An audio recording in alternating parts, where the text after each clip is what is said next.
Hey guys, welcome back to All Things Knives. It's your host Fletcher, and today we are going to take a look at top 5 knives for fishing. These are knives that I personally enjoy carrying fishing for their attributes. These are knives that I've used fishing. Not every single one of these has got the experience of, say, like gutting some trout, but because I've done it enough times, I can tell already what in my collection is going to do very well at that. So without further ado, let's get into it. The standard bug out, just an S30V and the blue FRN handles, is actually a very good option for fishing. The blue actually does stand out in water. So if it does get dropped, blue is a very unnatural color in nature. It's very hard for any creatures to make a blue pigment or anything like that. It's very hard for plants too. There are a few mountain flowers and such species that can do it, but very hard color to be synthesized. Next is the inside area here, and the lock bar is titanium, so this isn't going to rust out on me.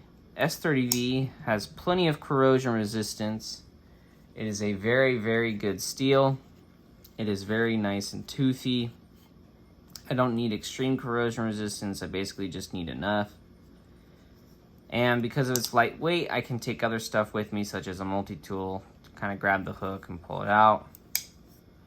And so I think this earns itself a spot for top 5 fishing knives.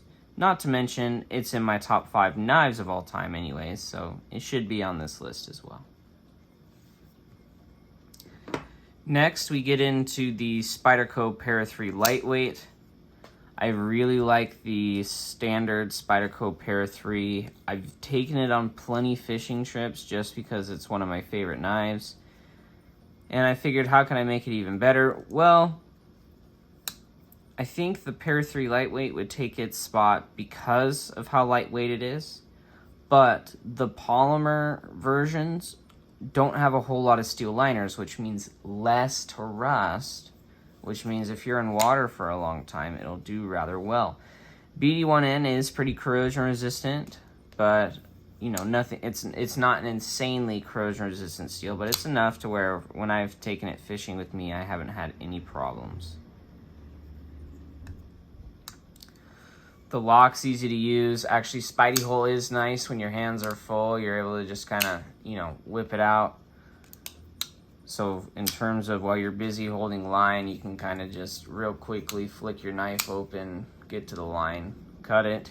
BD1N, and it's not an amazing steel, but it sharpens really easily, straps back well, and so for those reasons, it's a good fishing knife because if your knife starts to dull, you can just hit it up on a strop.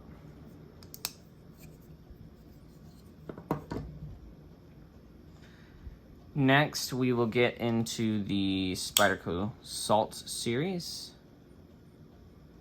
This is the Spyderco Salt 2 in LC200N. This is like a perfect knife for fishing.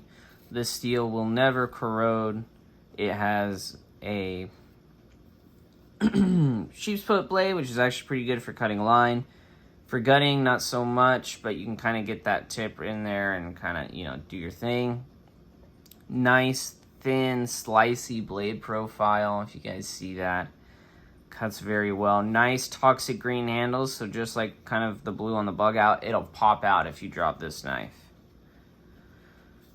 All the hardware is coated, so it's not going to rust on you. This feels just like a Delica in hand in terms of, like the size.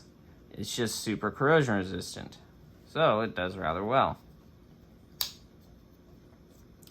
Very lightweight knife as well, so you can carry a multi-tool or something with you, no problem. But yeah, this would be a great fishing knife. It's a great swimming knife. I take this knife swimming with me, and so I know it's very corrosion resistant, and it does as advertised.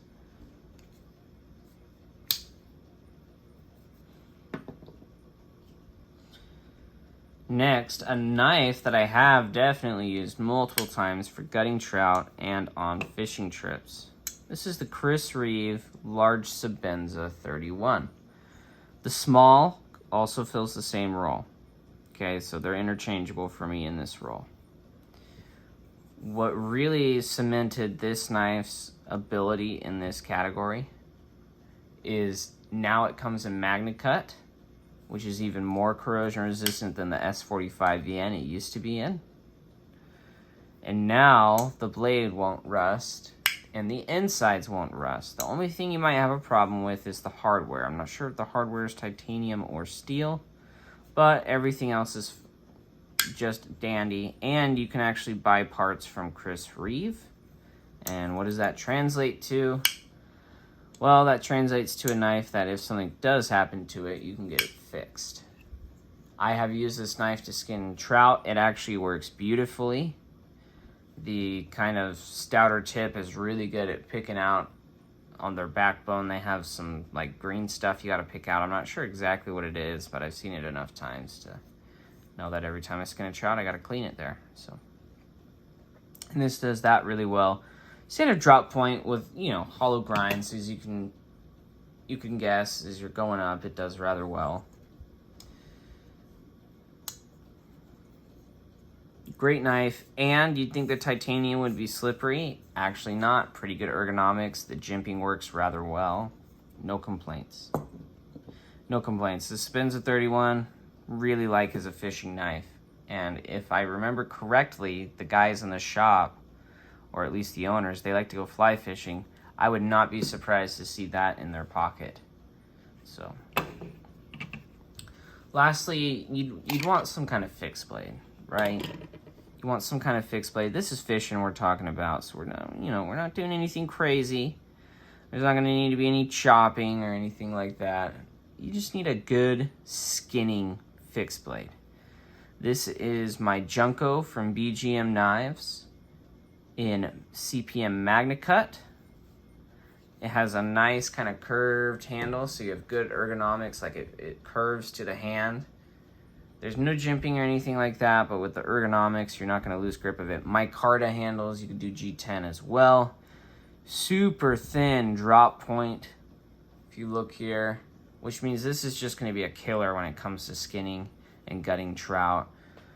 Trout get rather slippery, so the micarta is nice. The Magna Cut won't rust on you, so if you spend more time in the water, not really a problem. Very slim knife. Has thin blade stock.